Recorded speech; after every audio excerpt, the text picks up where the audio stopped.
Ladies and gentlemen, welcome back to the channel once again. I'm Tony and today we're going to do the real review of Bleu De Chanel L'Exclusif.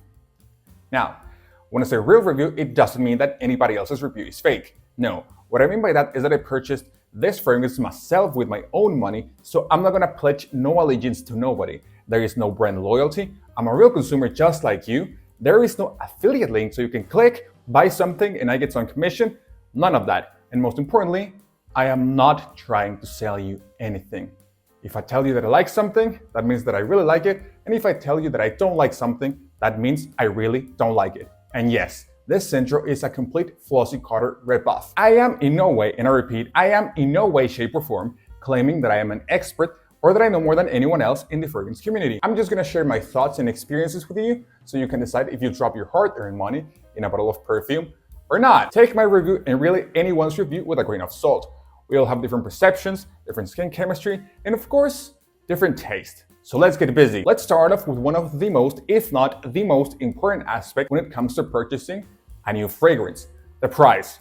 Now, there's really no point of telling you how much this fragrance costs right now, because if you're watching this video 2, 3, 5 years from now, chances are the price is gonna be a little or a lot higher due to inflation. But today, you can get this fragrance, the 100 milliliter bottle, for $275 US and $205 US for the 60 milliliter version, which is the one that I'm holding right here. Now, price is always gonna be subjective. There may be some people who need to save up for months just to get this fragrance. And there are some other people who can afford to buy $200, $300, $500, $500 fragrances in a single purchase on a regular basis. So it depends on each people's economy, of course. But for me, the price of this is astronomically high. Why am I saying that? Stay tuned for the answer. Is it worth the price?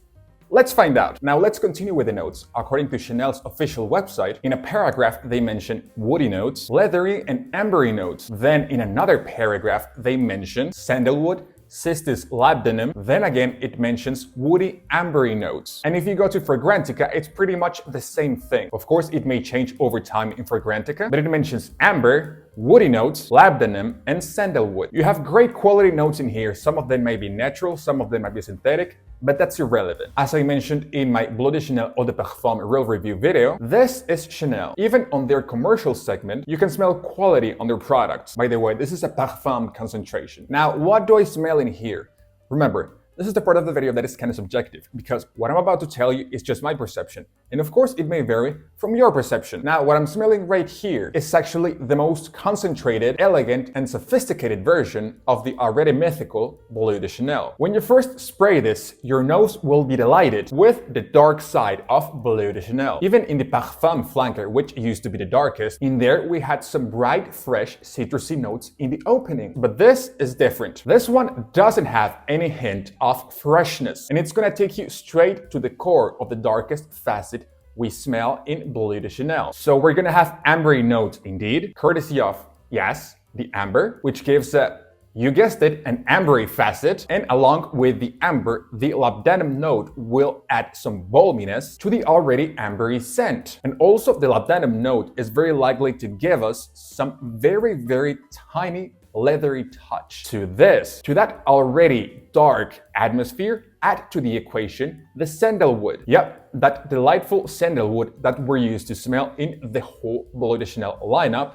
And this one is no exception, adding this noble wood facet. And call me crazy because I also smell a little bit of nutmeg in this, that boosts that creaminess of the sandalwood. Now bear in mind, nutmeg is not listed in the composition of this, but we have nutmeg in the eau de toilette and in the eau de parfum flankers. So this dwells and accentuates the darkest intricacies of Bleu de Chanel. And blue fragrances in general, this is one of the darkest takes on blue fragrances we have so far. No bright, juicy citruses, just the core of the dark side of Bleu de Chanel, but in steroids. Now, I just mentioned some of the notes to highlight some aspects of it. Not all the notes, of course. There must be some other notes, because remember, at this point in time, the trend with all the commercial brands is to give us 2 or 3 notes per release. So there must be something else. But as I always say, that's not important because that's just my perception.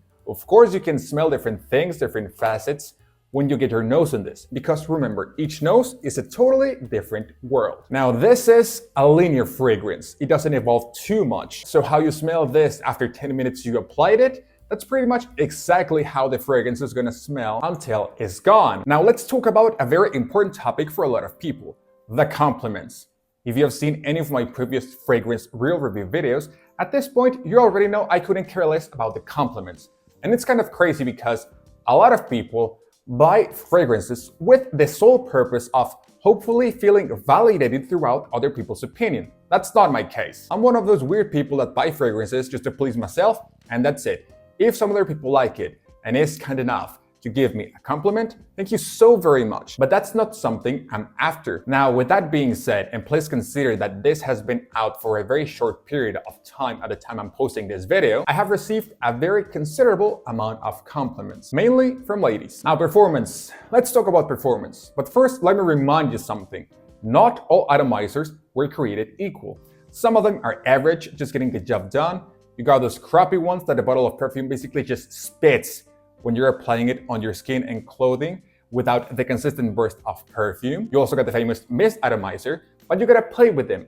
Each kind of atomizer is not gonna eject the same amount of perfume. But this one is very good.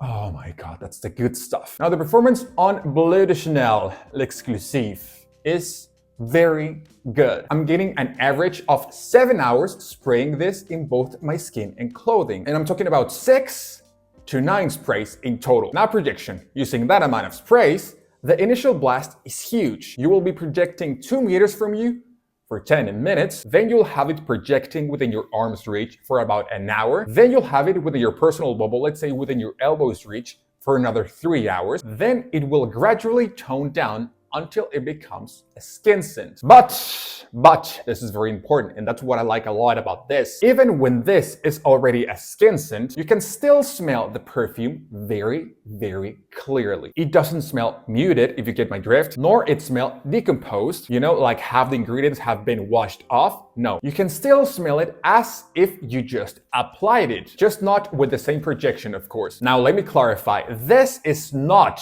a beast mode fragrance. This will not fill an entire room, but in middle to close interactions, this is gonna smell very, very strong. Remember, not all fragrances were created with the purpose of being projecting like crazy with a longevity of 12 plus hours.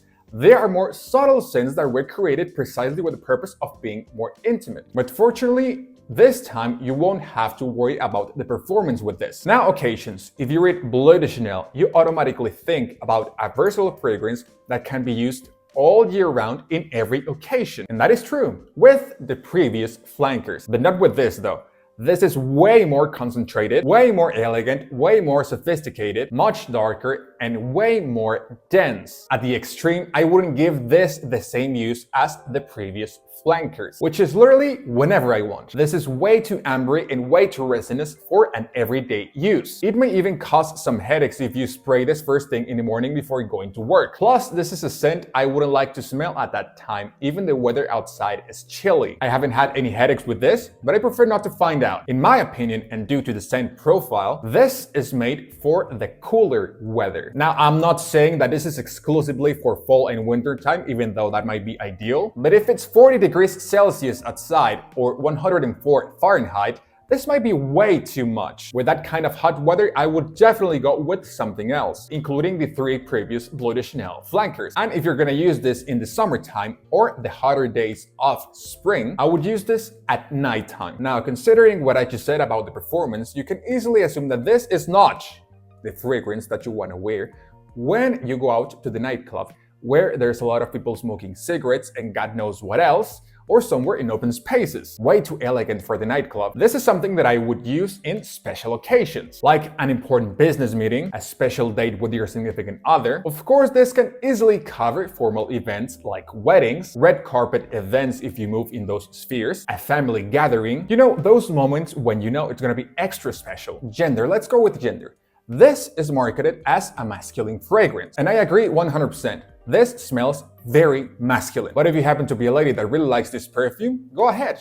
No one's here to stop you. But this leans totally towards the masculine spectrum. And finally, age. As a good blue fragrance, this is meant to be a timeless fragrance. But this one, being one of the darkest interpretations of blue fragrances, as I mentioned earlier, this one smells way more mature, even compared with the Parfum flanker. So I would say you're good to go if you're 30 and above. So quality, very good. Versatility, 7 out of 10. Performance, very good. Compliments, of course. Now, personally speaking, my recommendation is if you're a fan of Bleu De Chanel, and most importantly, if you can afford it without getting into financial trouble, get this now, because as we know, reformulations are likely to destroy in the future the good performance of this. Now, why am I so mad about the price? If you compare this Bleu De Chanel L'Exclusif to Renaissance by Sergioff, which I did the real review already, this is currently 245 euros. And smell-wise, this is much more simple than Bleu De Chanel L'Exclusif. But even though smell-wise, these two have absolutely nothing to do with each other, you can easily notice the quality of the ingredients used here. And of course, the outstanding presentation.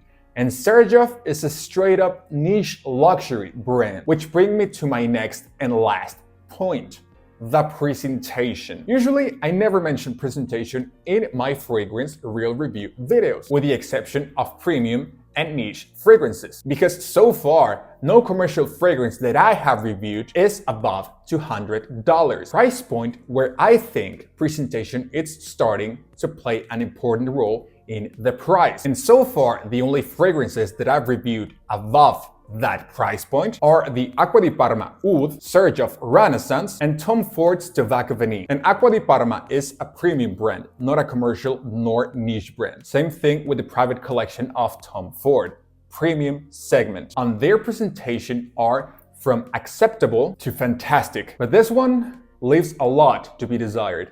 Not to say mediocre. Even Dior Sauvage in the 60 ml version, which is basically also $200, offers a much more premium presentation compared to the other Sauvage flankers. So if Dior can offer a premium presentation in their Elixir, why can't Chanel do the same? And if you're one of those people that says, if I can afford it, I'm gonna buy it. And if you can't, go cry. And yeah, if you have the means to get this, get it, because this is a great scent. But if you don't speak out about the things that you don't like, you're literally consenting to the idea of not only the brand's finger, but the whole brand's arm. And you're behind to have an amorous congress. And you still thank them for it. This is like if you go to a very nice restaurant, you know you're gonna pay top dollar, but you expect the food, the drinks, and the service to be top notch. Spoiler alert, you're very disappointed, but of course you still paid top dollar for it. Nobody forced me to buy this fragrance, absolutely not. But if there's something I don't like, of course I'm gonna say it. This doesn't smell like a $275 fragrance. Let's be honest, this has some quality ingredients. Absolutely yes. But the quality of the ingredients is not something ultra premium like in numerous niche brands. Now, it is my duty to remind you what we're paying the most for this is marketing. We basically got a more concentrated version of Bleu De Chanel Parfum. Get rid of the fresh citrusy part and amplify the dark side of Bleu De Chanel Parfum. That is basically what we have here. Now, is that a good or a bad thing? I'll leave it up to you. Personally, I like it. As I said in the very beginning of the video, I'm a consumer. And we're probably also a consumer. So we should want the best. È molto difficile per me accettare quel prezzo. And remember, at the end of the day, do whatever you want with your fragrances. No one, and I mean absolutely no one, is entitled to tell you what to do. This is just my opinion, as I stated in the very beginning of the video. Now, if this review was useful to you, I'd feel very glad, I would feel very honored. But at the end of the day, do as you please. Thank you so much for watching this video. If you made it this far, I really hope you found this video useful. So, thank you so much. Tak so mycket. Merci beaucoup. Muito obrigado. Dankeschön. Muchas gracias. Spasiba. Keitas. Grazie mille. Arigatou gozaimasu. See you in the next video.